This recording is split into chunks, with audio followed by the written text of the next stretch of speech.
يلا يا حكيم، عايزك تسمعني أمنية الوداع. البضاعة اللي انت خدتها تخص ناس تقيلة أوي، لو ما رجعتهاش هتفتح على نفسك أبواب جهنم.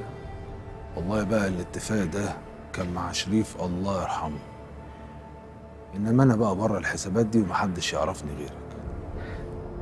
طيب دي البضاعة ومشيني، وحلال عليك الفلوس. أمشيك إزاي بس بعد ما عرفت مكاني؟ ما تعقل الكلام يا جدع.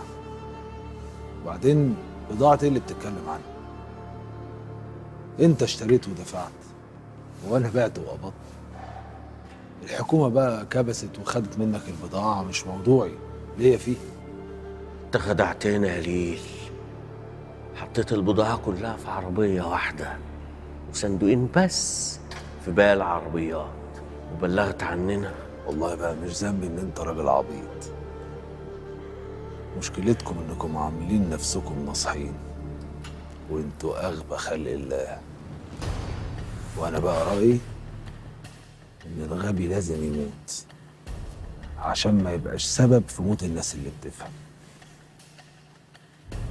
على العموم أنا هسيبك متعلق هنا شوية، يمكن يبان لك حد من الناس التقال اللي بتتكلم عليهم دول.